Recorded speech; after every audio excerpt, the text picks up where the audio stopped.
দর্শক স্বাগত জানাচ্ছি সংবাদের পাতার পক্ষ থেকে। আশা করি আপনারা সকলেই ভালো আছেন, সুস্থ আছেন এবং এই শুভকামনাই আপনাদের জন্য সবসময় আমাদের।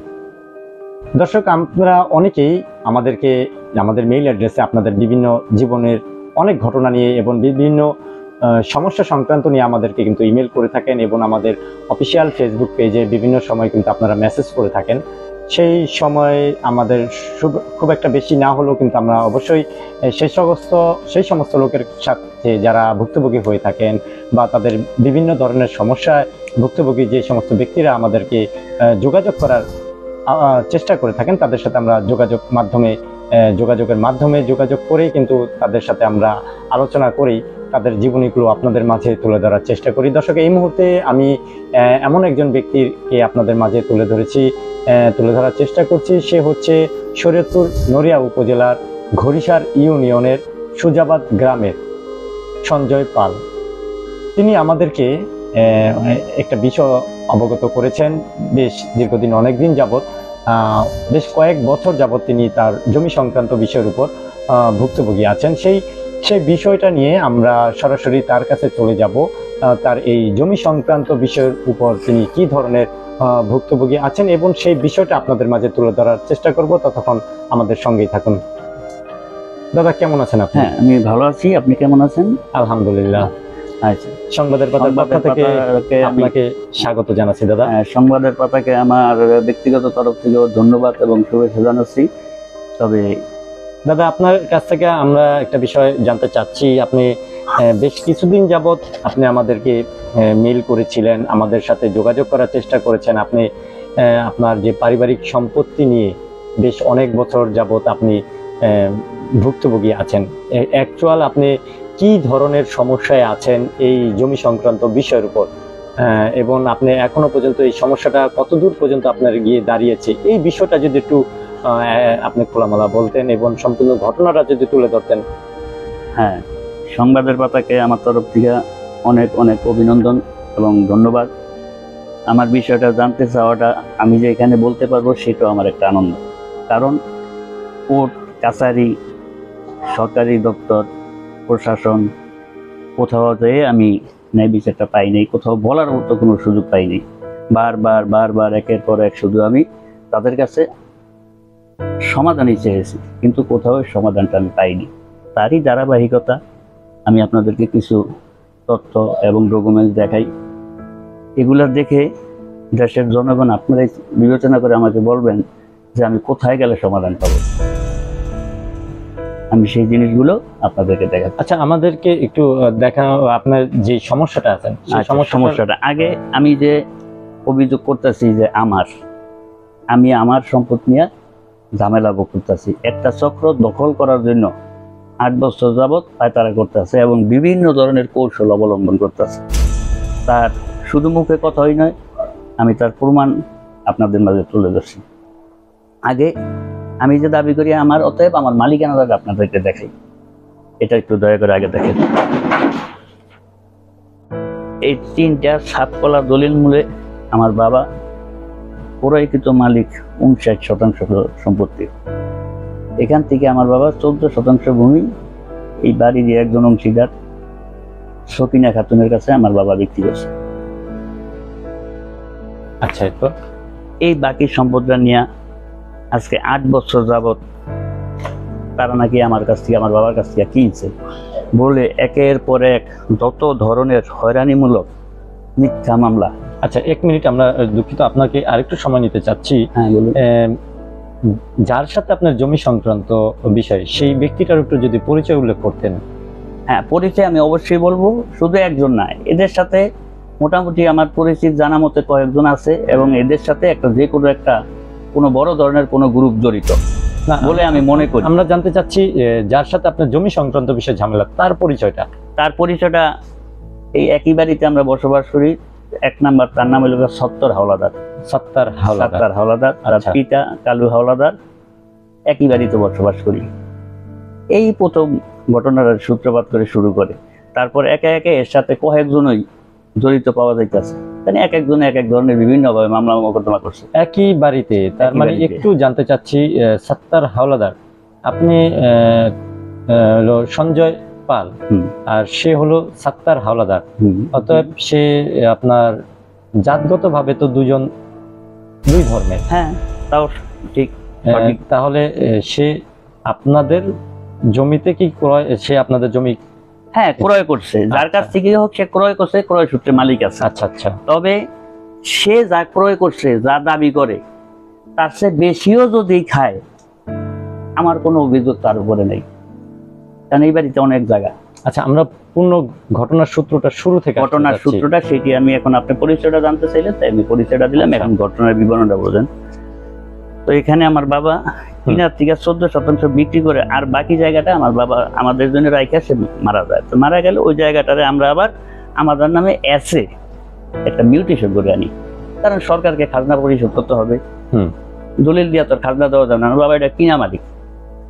আর একই বাড়িতে আবার আমার দাদার একটা অংশ আছে, ওইটা আবার বিআরএস আমার বাবার নামে আছে, আমাদের নামে নামজারি করা আছে। এই যে আমাদের নামে নামজারি করা আছে, বিআরএস রেকর্ড আছে।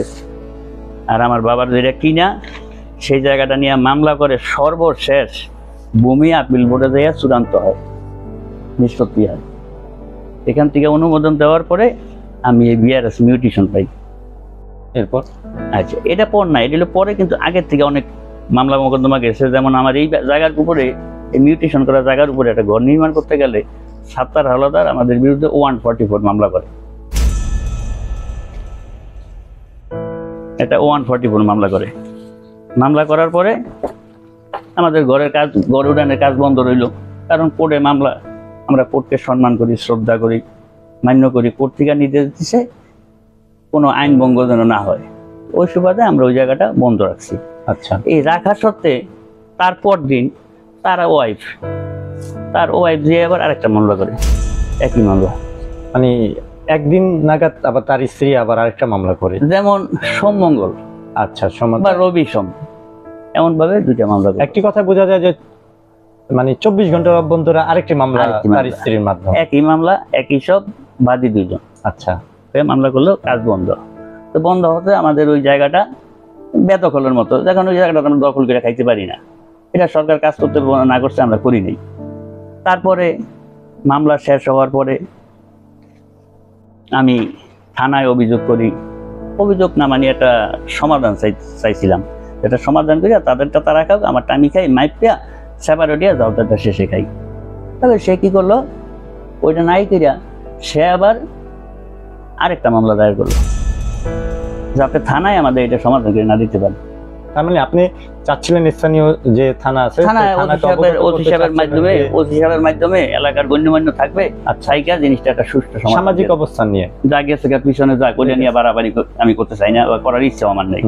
গেল একটা মামলা করিয়া কাজ বন্ধ করে দিল। মানে উনি যেন থানায় আপনি না যায়, মানে দুর্বল করতে, যেখানে জ্বালা কোর্ট বরাবর আপনাকে অবগত করতেছে। আচ্ছা আচ্ছা, গেল এই মামলা 3টা শেষ হওয়ার পরে সে আবার কি করলো, আমার মিউটেশনটারে, ওই যে মিউটেশনটারে বাতিল চেয়ে এডিসিতে একটা আবেদন করে। তো ওখানে আমার মিউটেশন বাতিল করে। বিভাগীয় কমিশন তাও শরীয়তের আদেশই বহাল রাখে। তারপরে ভূমি আপিল বোর্ডে যাইয়া আমি ন্যায় বিচার পাই। কি ধরনের ন্যায় বিচার? মানে ওখানে আমি যতটুকু জায়গা পাইবো, ওখান থেকে আমার নামে ভূমি আপিল বোর্ড থেকে অনুমোদন করে দিয়েছে। অনুমোদন, আপনার সম্পদ যতটুকু আপনার সঠিক। হ্যাঁ, এই যে আমার যতটুকু পাইছি এই রায়ের ভিতর আছে। আচ্ছা, তাহলে ধরে নিলাম আপনি যদি আপনাকে আদালত রায় দেয় আপনি সঠিক, তাহলে কেন সমস্যা আছে? আচ্ছা, তারপরে করার পরে এখন জায়গাটা তো মাপতে হবে। হ্যাঁ, না মাপলে তো যত মামলা মোকদ্দমা যত কিছু হয়েছে এই পর্যন্ত, এখন যদি আপনি আর আমি সীমানা নির্ধারণ না হয়, তাহলে তো এটার কোনো সমাধান নেই। আচ্ছা, এটা অসমাপ্ত রয়ে গেল।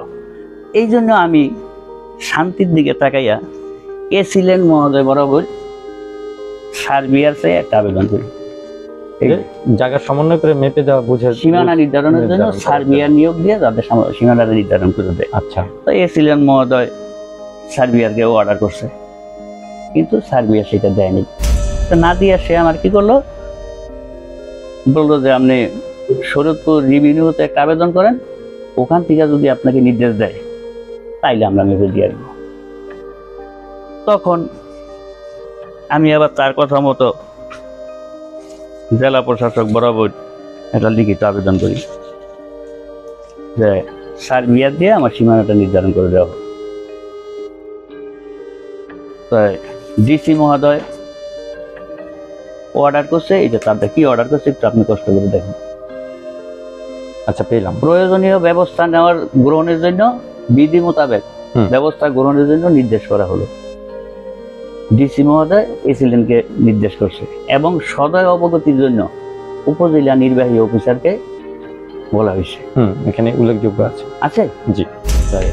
এখন এখান থেকে যদি জেলা প্রশাসক মহোদয়ের নির্দেশটা পালন করে তাইলে আমি একটু শান্তিতে বসবাস করতে পারি।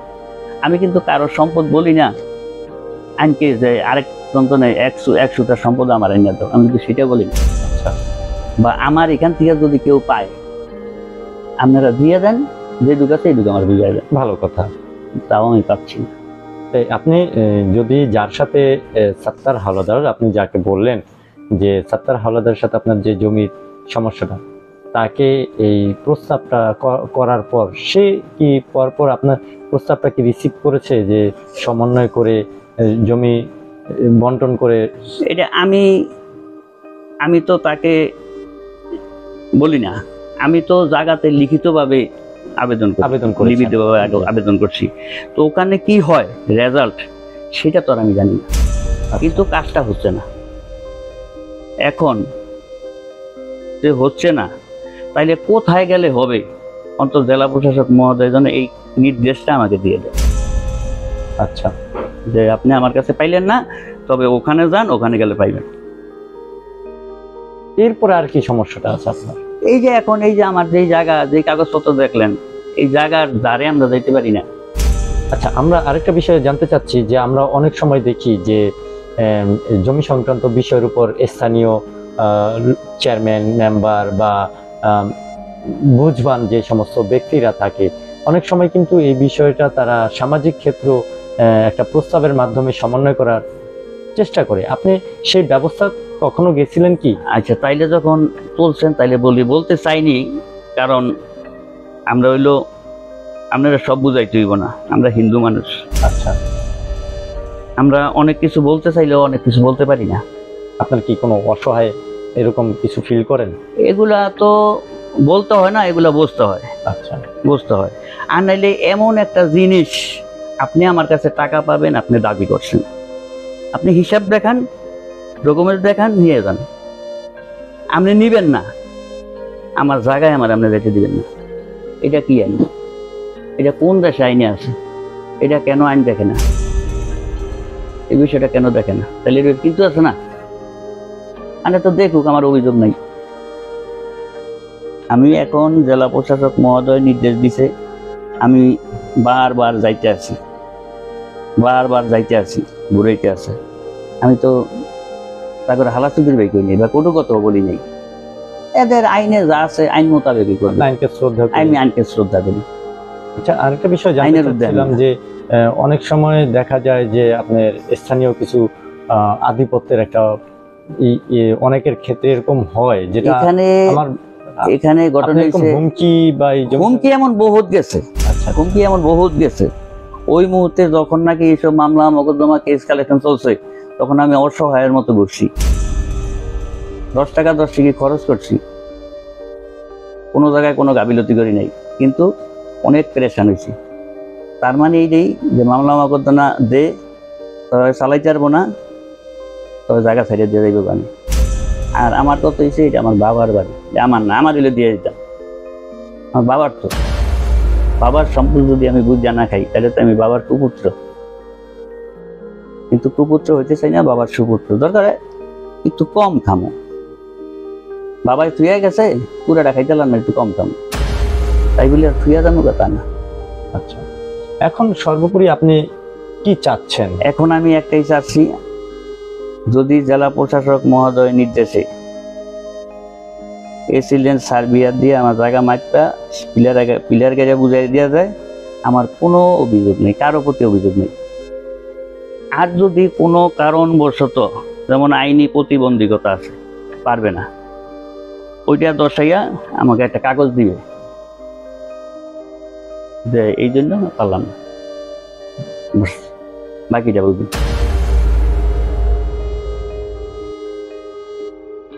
ধন্যবাদ। তার মানে আপনি আইনকে শ্রদ্ধা করে আমি আপনি আইনকে সমাধান শ্রদ্ধা করি। আমি চাচ্ছেন। আইনে গেছে, কারণ আইনে কে গেছে। মামলা যদি আমি এখন 10টাও করি, কিন্তু তার সমান হবে না। কিন্তু তাই বলে আমি মামলা করতে রাজি না। মামলা একটা আছে, একটা করছি, হয়তোবা যদি জেলা প্রশাসক মহোদয় সমাধান দেয় দিব, আর না তুই কোর্ট দিবি। তবে আমি চাই না কোর্টের তো জেলা প্রশাসকের নির্দেশে হোক, নিরিবিলি হয়ে যাক। আমি ধন্যবাদ জানাই। ধন্যবাদ আপনাকে সজয় ভাই। আপনার একটু কাগজগুলো একটু যদি এখানে একটু দিতেন আমরা দর্শকদের। হ্যাঁ, আমি কাগজগুলো বেশি কিছু এই বলতাম। আমাদের বিউটিশিয়ানের কাগজ। আচ্ছা, এগুলো দর্শক আপনারা শুনলেন যে ভুক্তভোগী যিনি গত 8 বছর যাবৎ, যে সঞ্জয় পাল, তিনি আমার পাশেই বসা, তার দুঃখে ভরা যে কথাগুলো আছে সেই কথাগুলো কিন্তু আপনাদের মাঝে সে তুলে ধরেছে।